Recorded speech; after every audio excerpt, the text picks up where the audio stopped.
Hi, good morning, good afternoon, good evening, everyone. Welcome to Executive Excellence Forum's LinkedIn Live podcast today. We are streaming this session across YouTube, Twitter, and Facebook. Today, we have the honor of having Mr. Alok Ranjan, co founder of Tarun Advisors.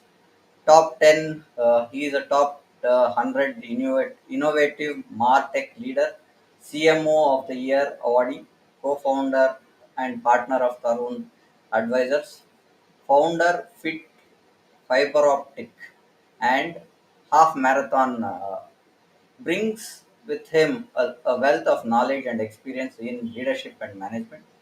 Today, Alok Ranjan will be sharing insights on leadership from industry titans, insights for success. We are excited to learn from his expertise and engage in a meaningful discussion. So, without further ado, let's welcome Alok Ranjan onto the LinkedIn Live podcast. Hi, Alok. Good evening. Welcome to Hi, us. hi. Good evening. Good evening, Mr. Prem. Thank you for having me today. Welcome, sir. To start with the conversation, Alok, a brief about yourself would help the audience. Sure. So, I, uh, I was prior to my current stint as an entrepreneur, which I jumped in after April 2023, and so I run two organizations. So I am a co-founder at Torrent Advisors, which primarily supports multilateral development agencies, including the World Bank. United Nations institutions, including UNDP, UNICEF, and others, in areas of digital transformation, capacity building, market and business research, and marketing and sales transformation areas. Other than that, I also have founded a health tech platform, which is called Fiterobic, through which I am working to help individuals become healthier in adopting healthy lifestyle on a day-to-day basis, especially in today's time because of so many challenges and lifestyle issues and chronic diseases that we see in today's world. So there's more about it that I'll definitely talk as we progress in today's podcast. So prior to this, I used to head global marketing for Ananta Tech. Ananta is a leading global end user computing solutions provider. Okay. And before that, I have also worked with Tata Communications, the transformation services business, where I used to lead digital communications as well as the digital marketing aspects of the transformation services business. I have also been in consulting for over 5 years,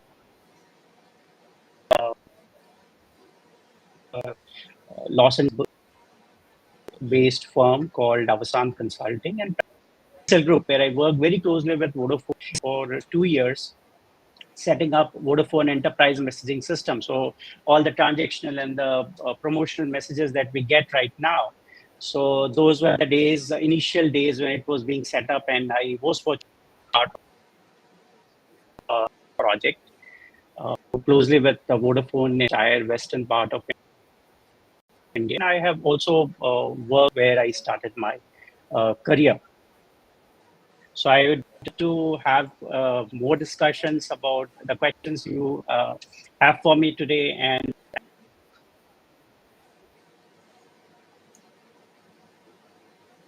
What was the pivotal moment in your career that propelled you to success, Alok? Can you hear me, Alok?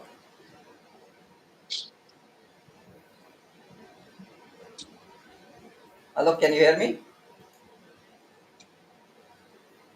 yes,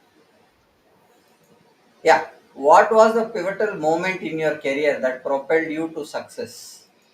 so see, I believe success is a very subjective term, and each individual may have their own, say, benchmarks or goals to believe that they are successful. I always try to get a vision of. version of myself every day, and that I count as a success, because improving upon myself incrementally on a day-to-day basis is a kind of success to me. And for consistent possible with anything I do, um, and this I would say has been pivotal both in my personal as well as professional life. Second, very interesting. I mean, it's say personal example which I would want to cite here is more from, say, as a child, as when I was in school. So I always wanted to become a medical doctor, because the profession used to enamor me a lot, and I felt always that I always used to see me that in future I have to become a doctor, but somehow it did not happen. And I did my graduation in agriculture, and thereafter I earned an MBA. Uh, Hmm.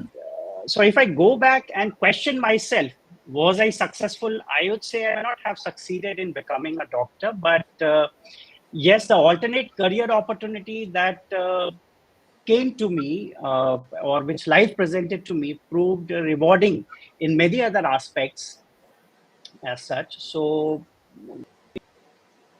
we are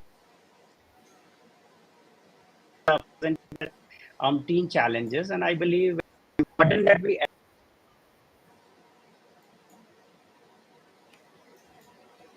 address. So that overall has been pivotal in helping me to become today what I am. So I hope that answered your question. Yeah, to an extent, yes. How do you maintain resilience in the face of challenges and setbacks?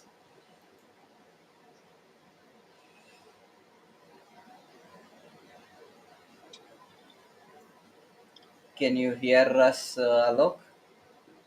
Your video is struck again. I think.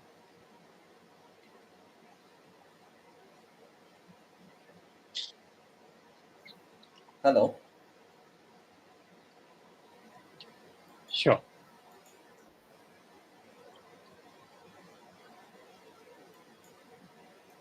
Alok, can you hear us?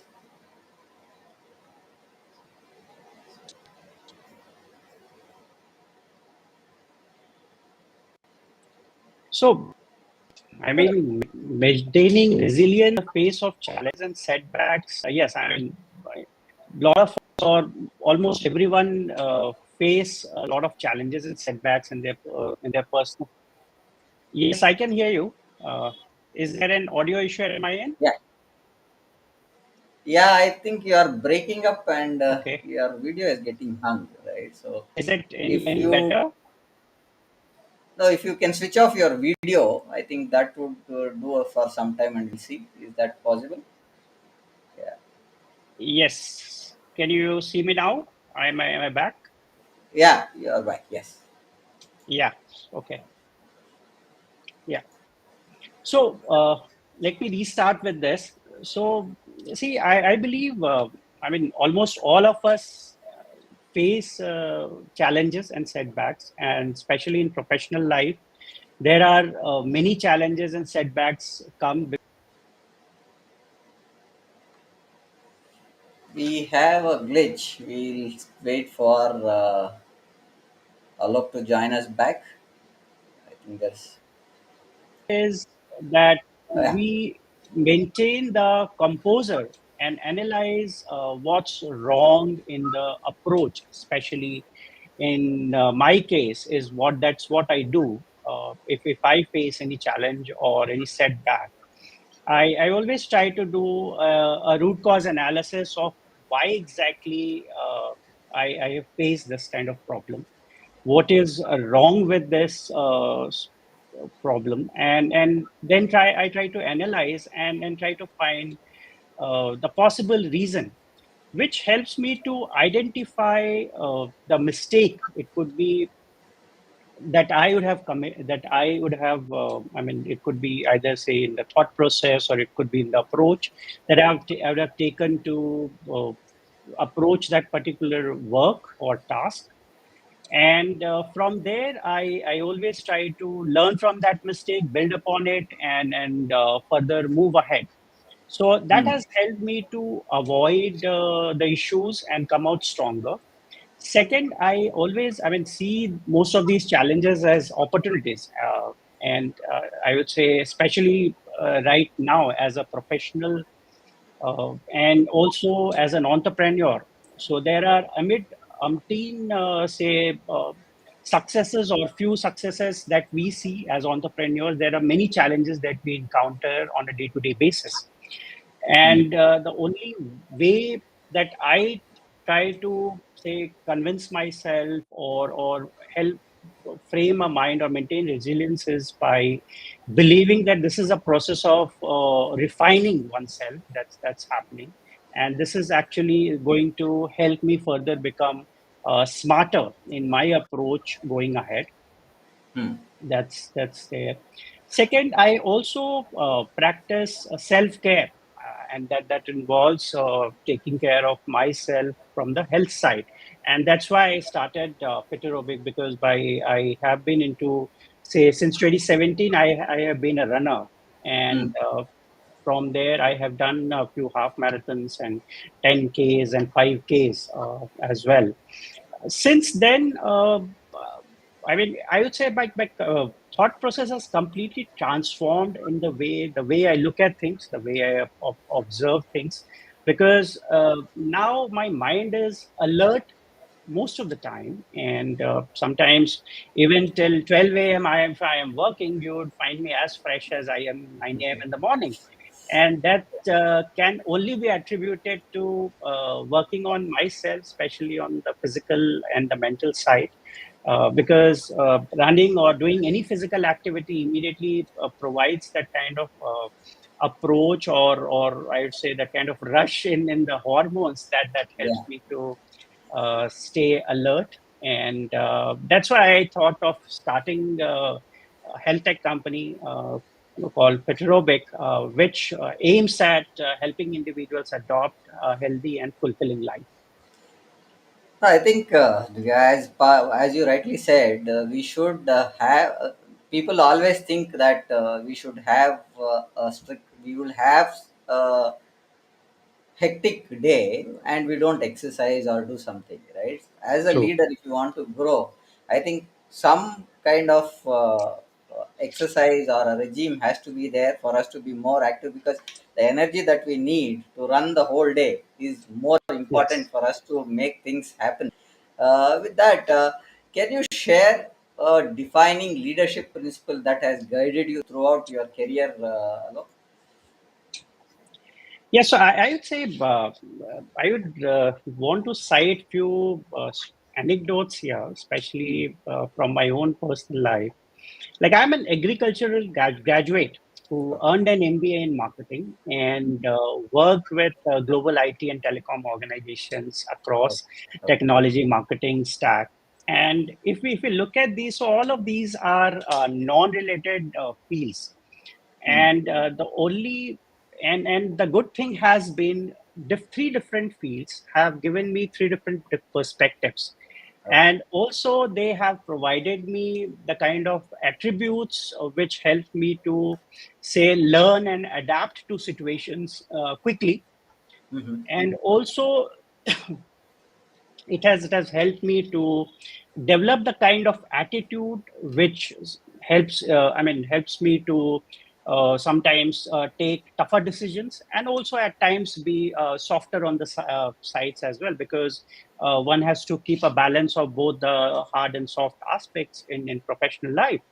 The other example which I would want to cite, mostly from my professional experience, is from I would go back to my days at SIFI Technologies, wherein I got this opportunity to work with uh, Municipal Corporation of Greater Mumbai for one of the large projects on citizen enablement services, and that was way back in 2009, if I remember.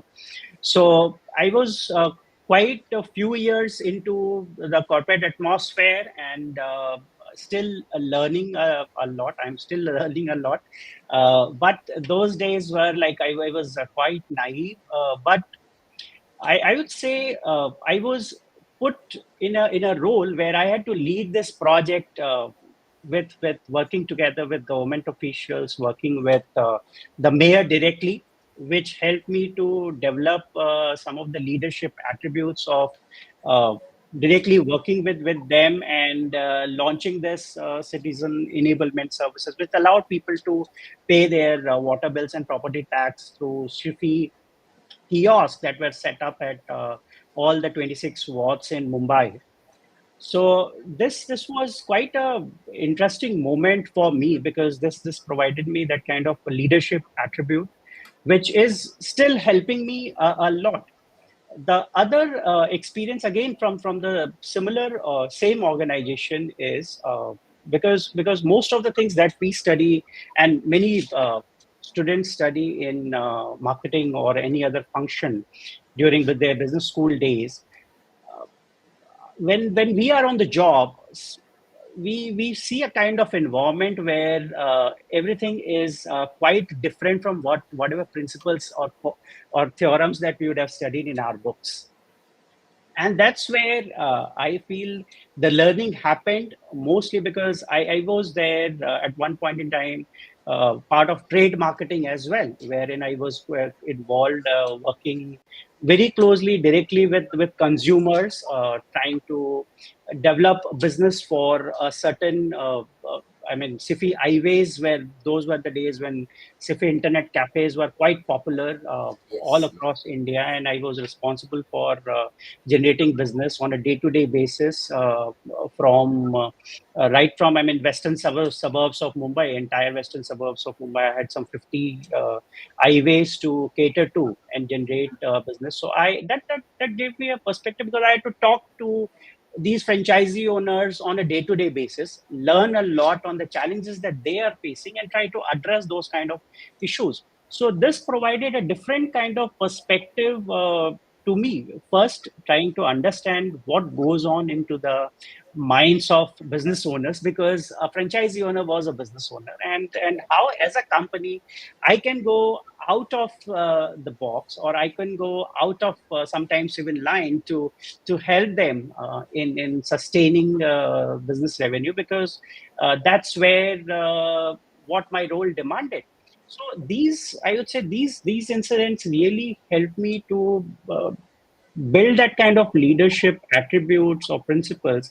And not only in say Sifid, there are multiple other organizations where I got in multiple other challenges or situations wherein I was put in, I encountered, and I tried to uh, leverage different, I would say, a collaborative approach with my Mm. peers, with my seniors, and also reaching out to others outside my, I mean, the organization, my friends, trying to learn from everyone on how exactly they have tackled those kind of situations. So this not only broadened the scope of learning, but also helped to adapt to situations in a better way and handle the pressure situations effectively, I would say. Yeah. Great. So I think SIFI has given a great opportunity, I think, for you. I was part of SIFI for a very brief moment, and Oh, okay, it's a great company. I worked in Chennai, not in Mumbai, but my okay, okay, servers were placed in Mumbai. So I had visited once or twice to SIFI Mumbai office. okay, So okay, the days go back, yeah. We were handling. I was handling a US based customer, a retail based customer, and a stock exchange portfolio there. oh, amazing, amazing. Way back 2007, I would say. And great. What are the synergies do you employ to foster innovation within the organization? uh, my see I have always been a hands-on professional, and Mhm. most of my roles also have been with, so I have worked with organizations which have been, say, billion-dollar organization. I have also worked with organizations which has been one room kind of organization.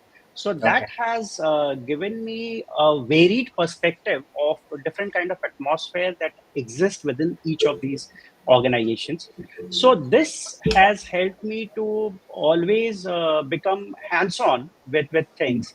So mm, my approach has been, even if I have to help my team to do something, I always try to help them by empowering them, and mm, that means being closely working with them, helping them do it sometimes, and then show it this is how it can be done.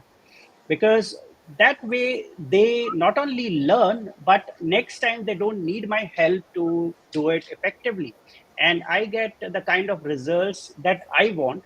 Uh, that's one.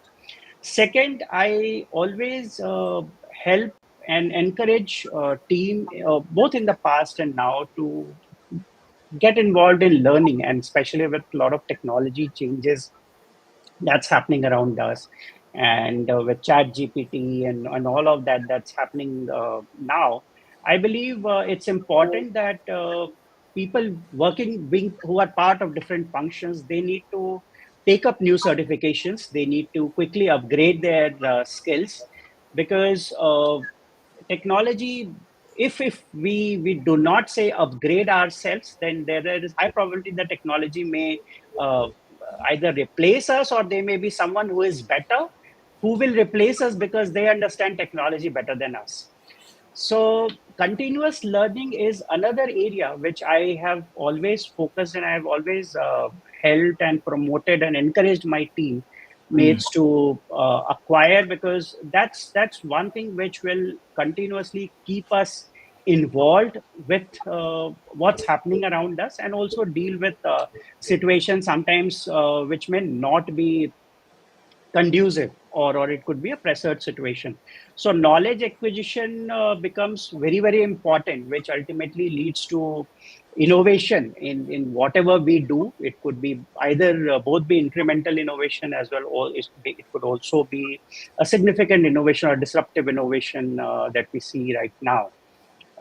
So I hope that answered your question. Yeah, so you're right. So what I also do with my projects, because I am from the infrastructure background, so Yes. I've been in the IT industry for last 26 years now, and still date I've kept myself adding my knowledge to the latest technologies, only to see that I when I am alone and I am with a customer, that I don't say sound that I don't know things. So that's the primary thing, So, and that helps me lot to interact with the way the engineers or the my team wants to look at for kind of a support, and yeah. that becomes easy for me to understand their language when they talk about an issue or there is a. And I, in almost all my projects, I try to install one or the other servers myself, so that I don't have the touch gone or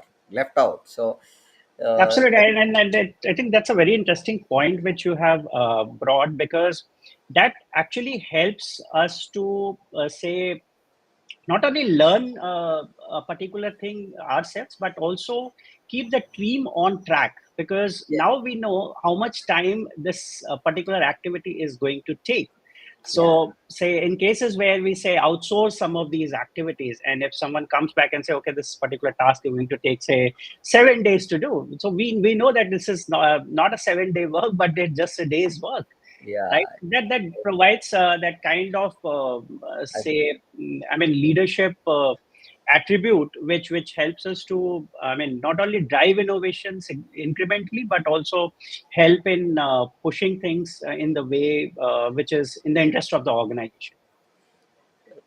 perfectly true on that. Now, what happens is, I've seen at many places, you rightly pulled out that pointer where you said it takes 7 days, it takes 4 days, and stuff.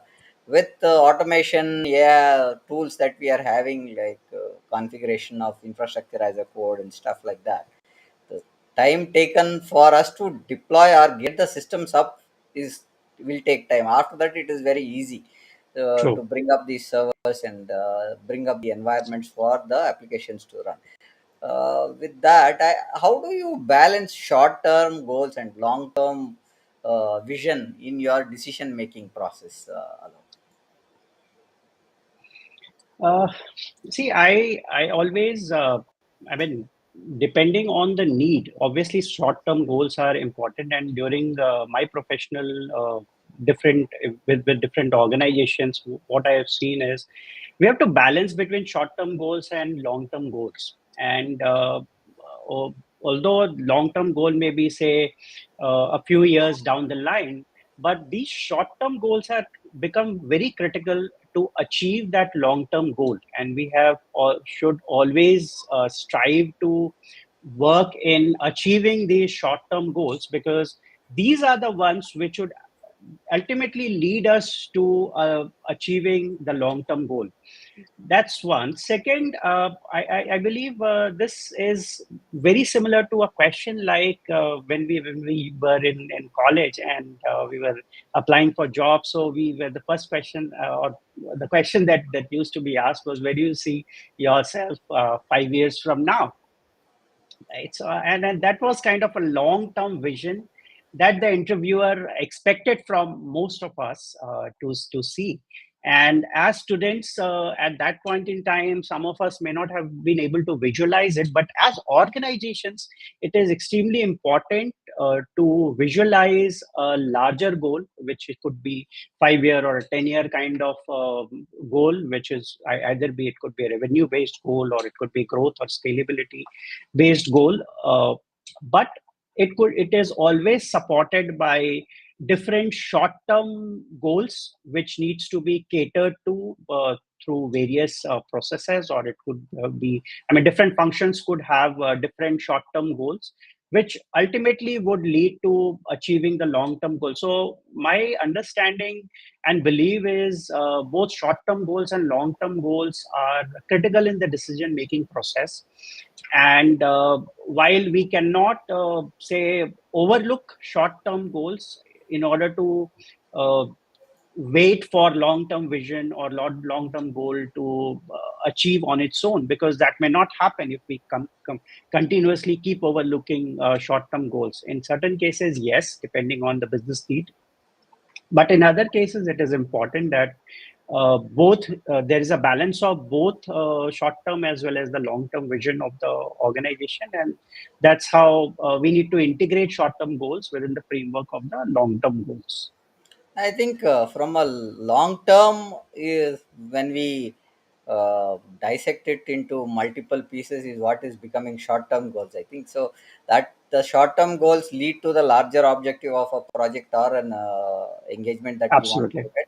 So while we look at long term, we should break down the long term into as granular as possible and see how we can achieve. Very valid points there on that, Alok.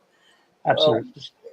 what role has mentorship played in professional development, and do you actively mentor others? Because mentorship is one thing which I think is it's taken very lightly at the leadership level, where we see people think if I have to go to a mentorship, it is very expensive. That is one thing that is coming into their mind always. But there are people who can help in mentoring people, and it is just a call away at many times. But I think what is your way of taking this as a mentorship is, Alok? So I would say mentorship has played an immense role, Hmm. especially in my professional career. Okay. And I was quite fortunate to work with the bosses who have, I mean, sometimes been on the tougher side. Other times they were also very soft to me. But Okay. in both the cases, learning was quite different. But I would say tougher bosses were very focused on what they want, and they were the ones who actually taught me to be detailed oriented and have an eye for details.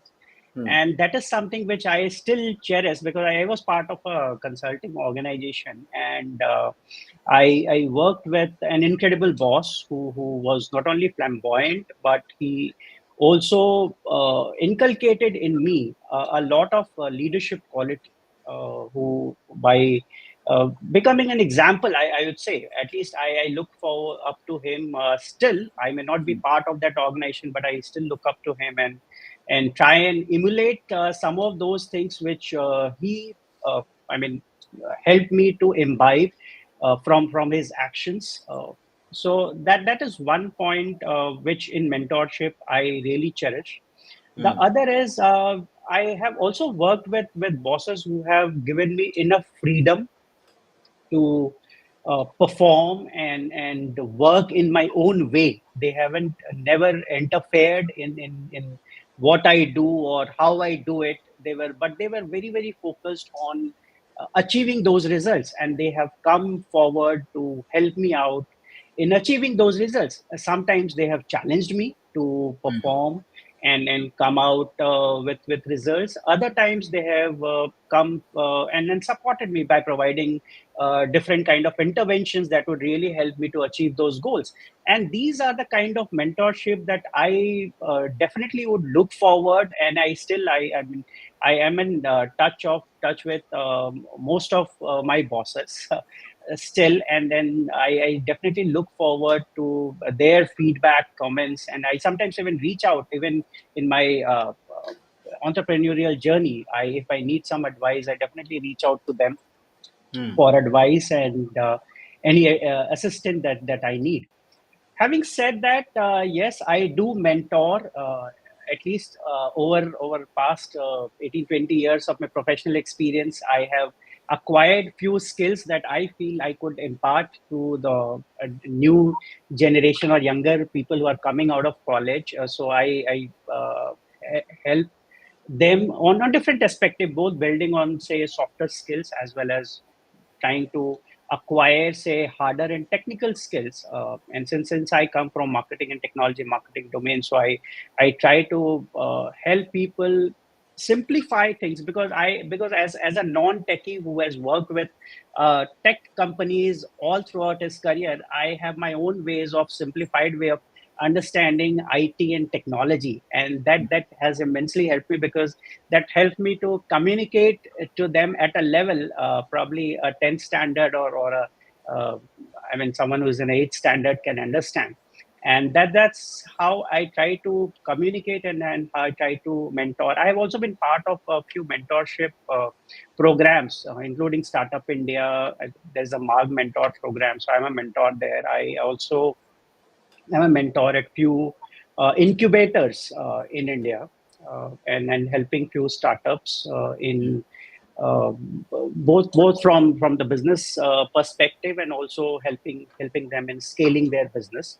So that's another way. And professionally, I mean, I have been say mentor to my teammates and some of my ex teammates as well, because they still reach out in a few cases from past organizations, my peers and also I'd say the mentor and the mentee relationship for me has been ongoing. And yeah, I love to doing both mentorship and also being mentor.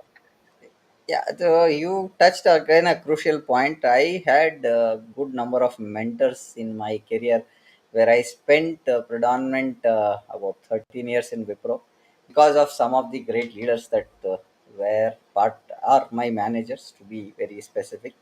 I had one specific person. I would like to name that person, Mr. Ashok Pandey. He's no more. So he was the person who first told me that is, you are confident on doing something, and if somebody is pushing you, saying that it is not the right way to do, but if you feel that is the right way and you have to tell the customer, go tell it. That brings trust, is what he used to say to us.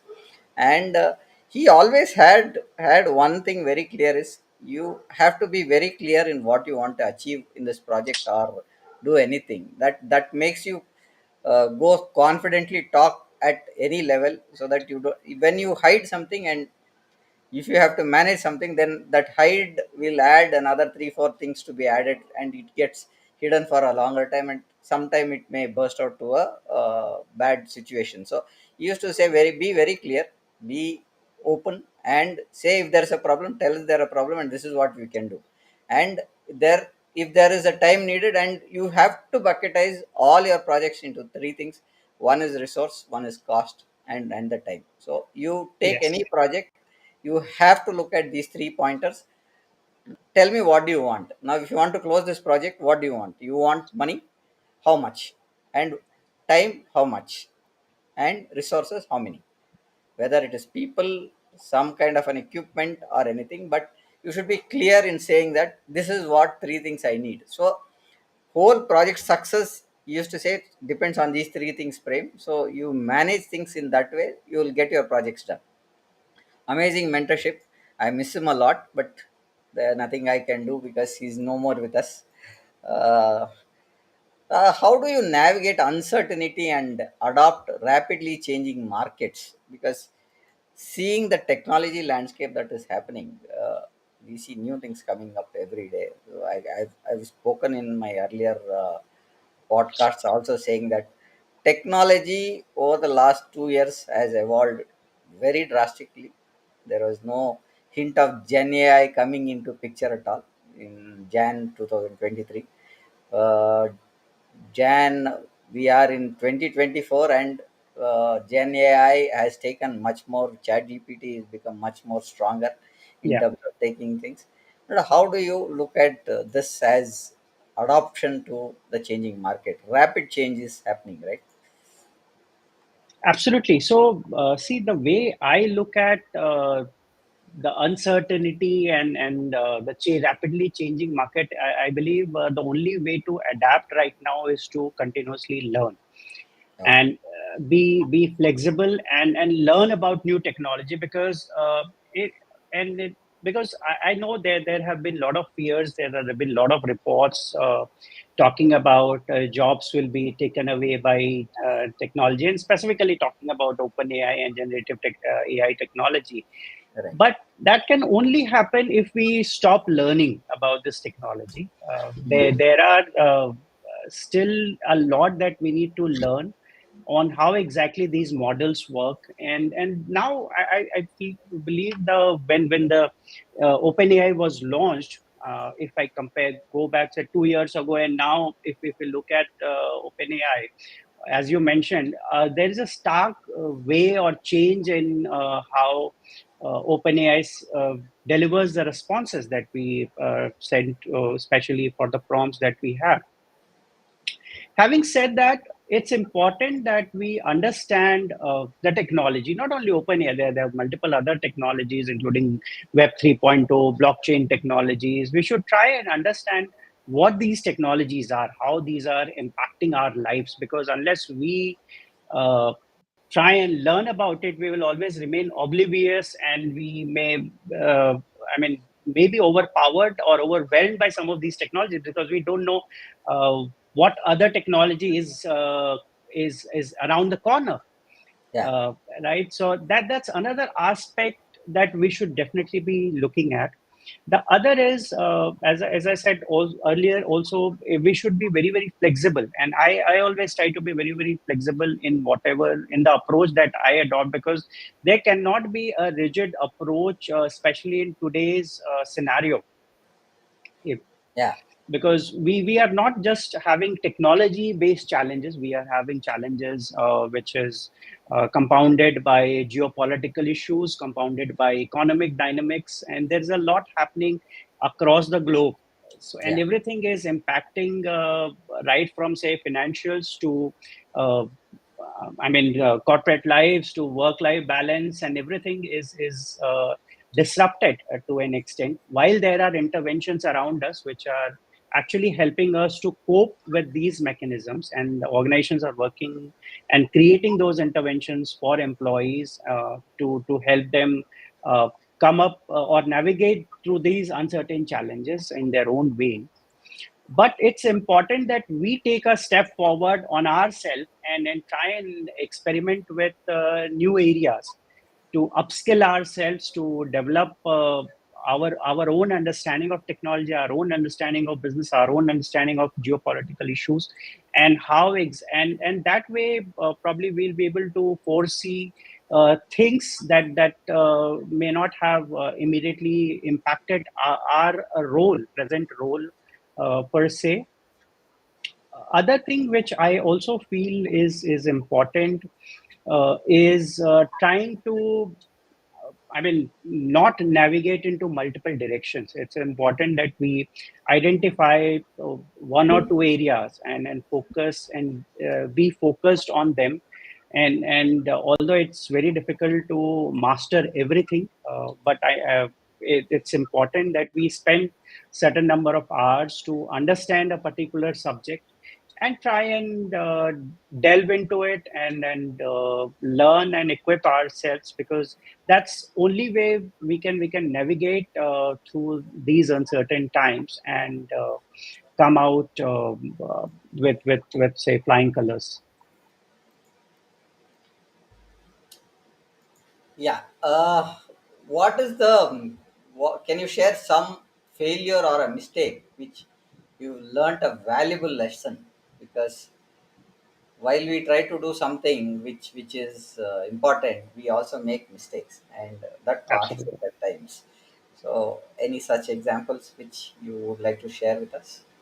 So one very interesting example that comes to my mind on failure or mistake, I would say, is from one of the organizations. Like when I was part of SL, we were to submit a proposal, Hmm. and that proposal had to go out at a particular time. Okay. And although we spent a lot of time working on that proposal, and since it was a government submission, so there was an importance of deadline, Hmm. and there was no way that we can navigate through the systems and go it, because we had a particular timeline to maintain.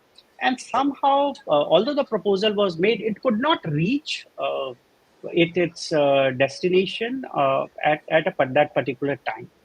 Okay. And that and then since that was I mean very early in my career, so that kind of mistake, I would say, was a great learning for me, because I realized the importance of timing and deadlines Hmm. in corporate world, because it some of these deadlines are sacrosanct. And whenever, even if like during our work, we get certain deadlines, or if there are certain deadlines that are set for us, it's important that we uh, adhere to those deadlines and work towards achieving it. So it all starts with how we approach, because there's no point in dilly dallying or asking for extension if we if our approach is wrong. And then some of these quite effectively has, I mean, over the years has helped me, because then project delivery improved a lot, Hmm. because I realized how to work within the deadlines, and that helped me, and that was, I would say, quite a valuable learning for me, barring all the other I mean things. But yes, that was quite a important learning for me during my professional career.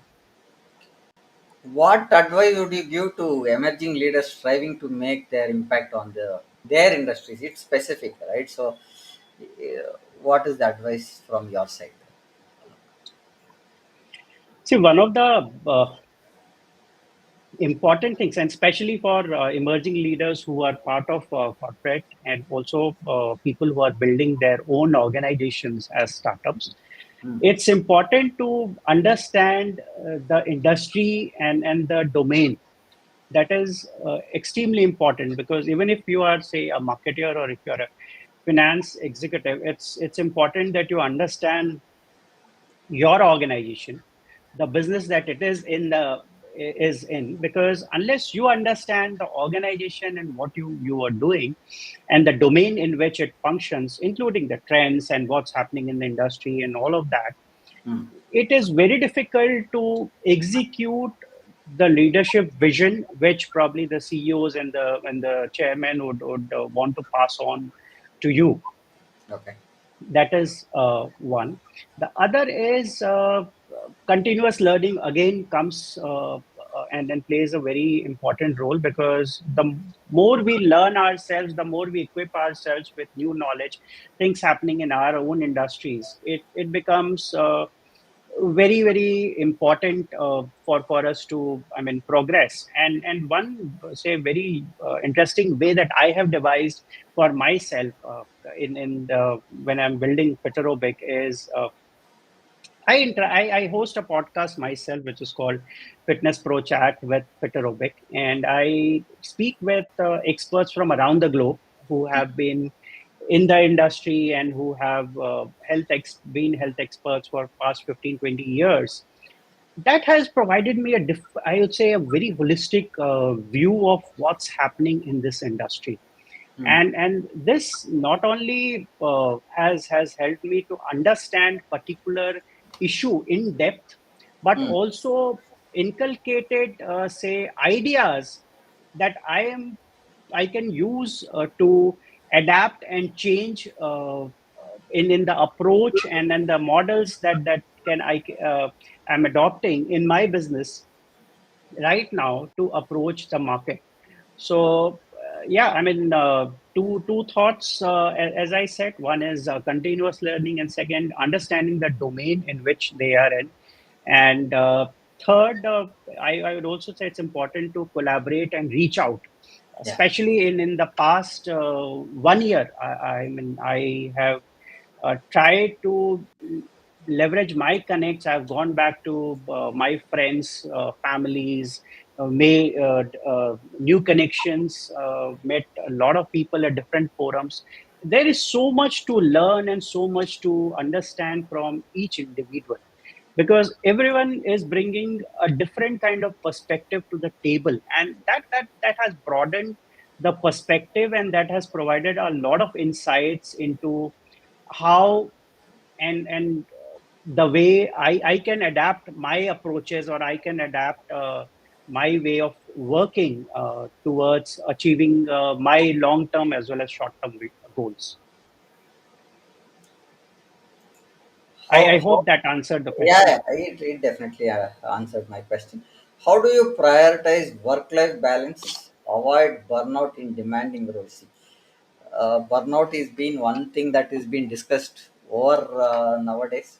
We see Yes. everybody talking about burnout. How do you balance this kind of burnout issues?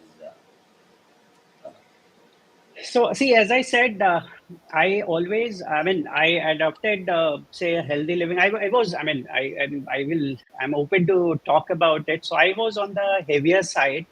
If I Okay. go back 7 to 8 years ago, I Mm. used to weigh close to 100 kgs. From Mm. there, I brought it down to 75 kgs around Oh, okay. 2017, 2018.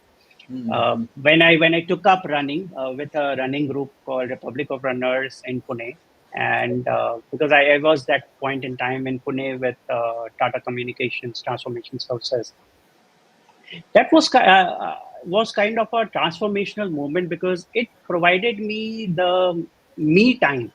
And Mm. right now, I every day, like when I go for say a walk or a run or some kind of physical activity early in the morning or maybe late in the evening, Mm. it is my me time, which gives me that half an hour or 1 hour, which actually helps me to say do away with the work stress or personal or professional stress that would have crept in from various directions.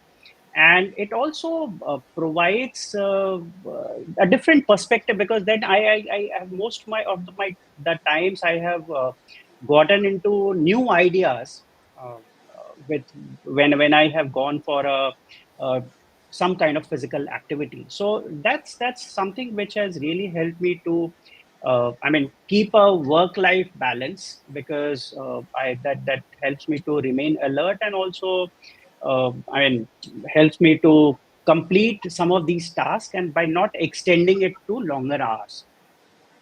That's one.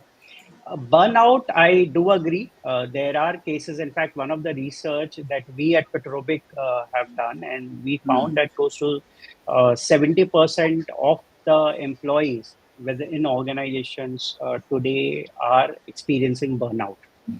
Uh, it could be for whatever reasons, but this is one problem. And there was another report by a very, uh, I would say, respected consulting and analyst firm as well, which says this is an alarming situation right now, especially in India. And I'm talking specific to India at this point in time.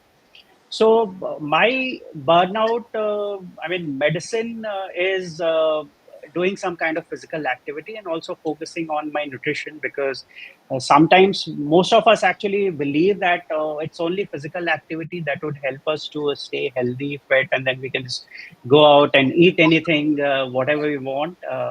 That's not the case. Out of 100%, 70 to 80% role is played by nutrition. What we eat Yeah. decides how we would behave, and that's because there's a mind body connection, and that's how it works. Other than that, role played by exercise is only 5 to 10%, and that is what we need to understand. It should not dissuade us to not exercise, but yes, it should also help us to understand the importance of nutrition as well as balance it with some form of physical activity.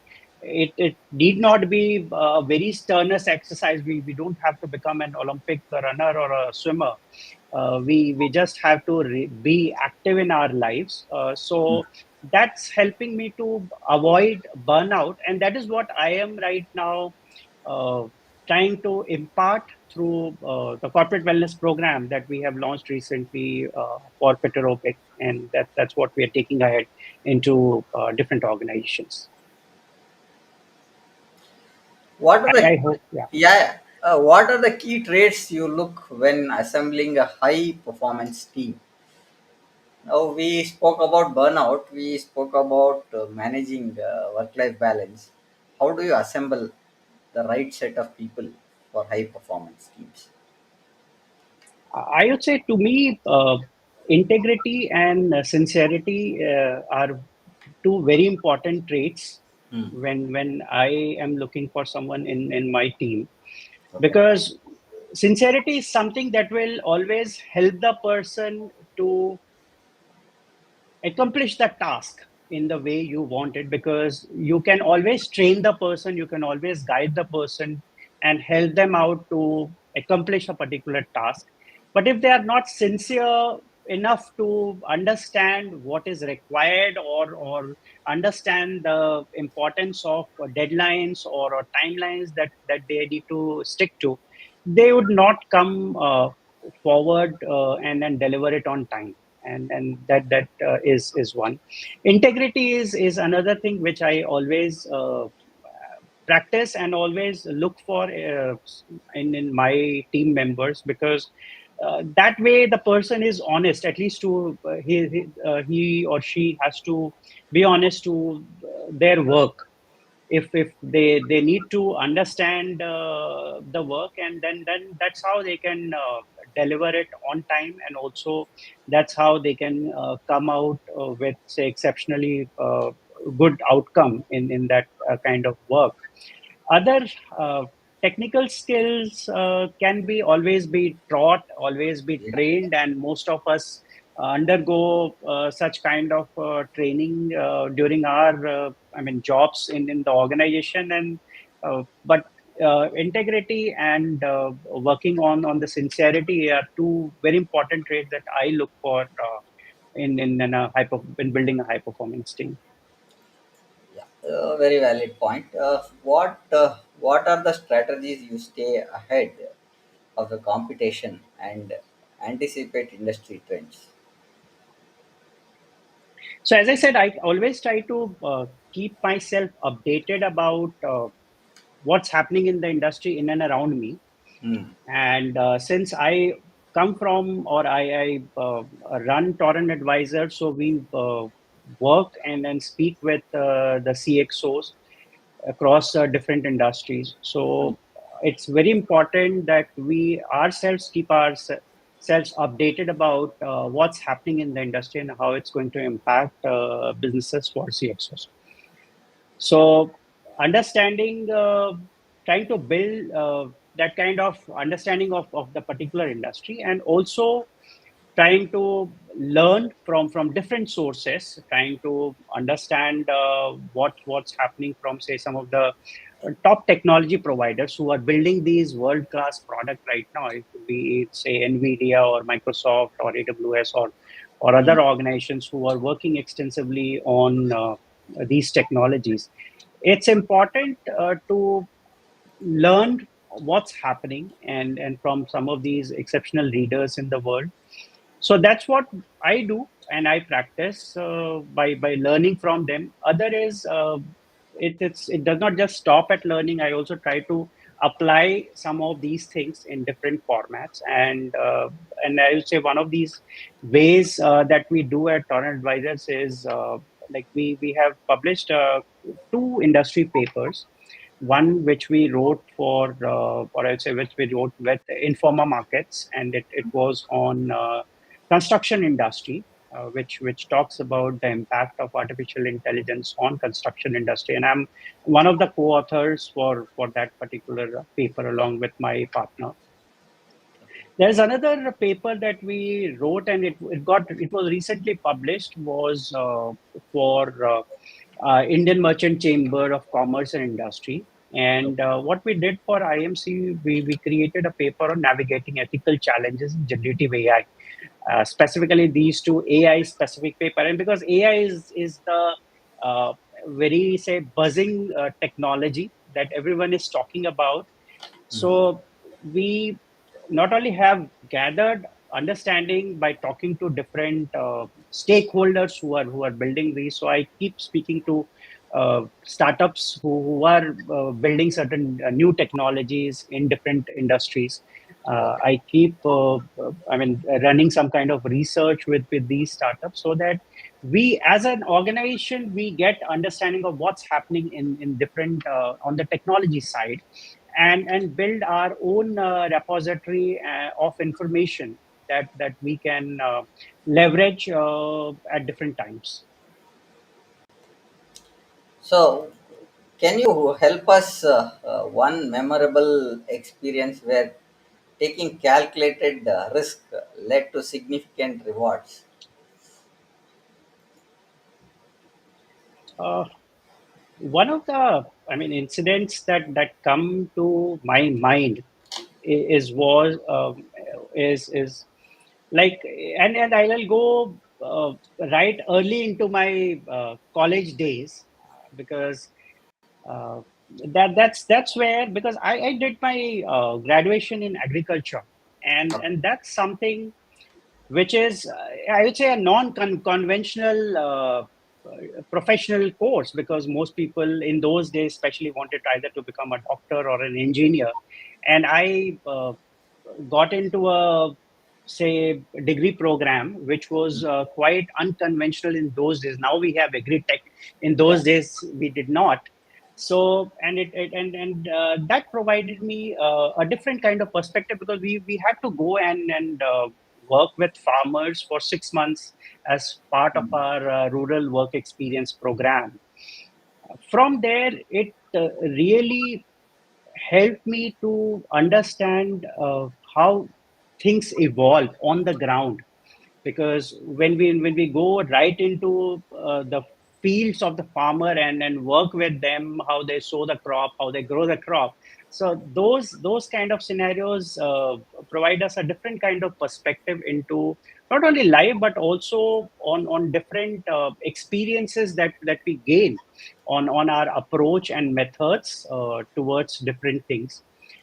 That say work experience program actually helped me to, say, take some risk, and because I had to do a career switch from and I had the option of easily getting into say rural MBA or go for agri based MBA. But then I thought, if I have to make a larger impact, then probably let me go for a general MBA program.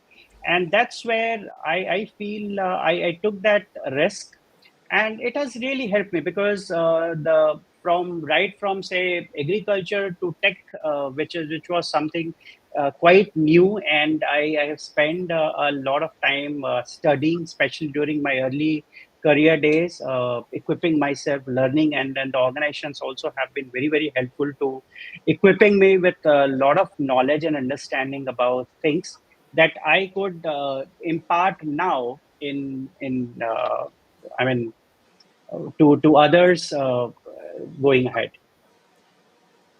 Final question or final take that I want. As a leader, how do you approach decision making in times of ambiguity or crisis? So, times of crisis and ambiguity, as we are part of an uncertain world at this point in time, there are umpteen, I would say, but Yeah. it's important to gather whatever knowledge and experience that we have gained over the years to understand the situation, analyze it, and move forward in the direction, because we may proceed at a particular activity or a task with certain frame of mind and certain goal, but at times because of different say uncertain situations that come forward, we have to do a course correct. And that's where our understanding of things, our knowledge and experience gathered over the years uh, come to help us in making the right decision, do course correct, and without deviating from what we want to achieve, keep working towards achieving those goals. Great. Look, I think with this we are on top of the hour and we had a great session. Thank Thank you you so for much, being Prem. part of the show.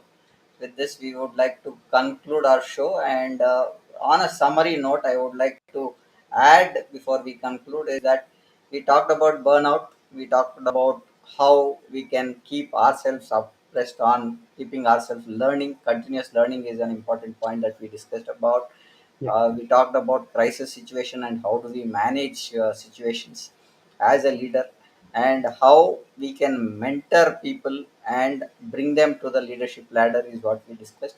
Thank you for that insights, Alok. With this, we would like to Thank you conclude. so much, Prem, for this invitation. And it was really a pleasure speaking with you and connecting with you over this podcast.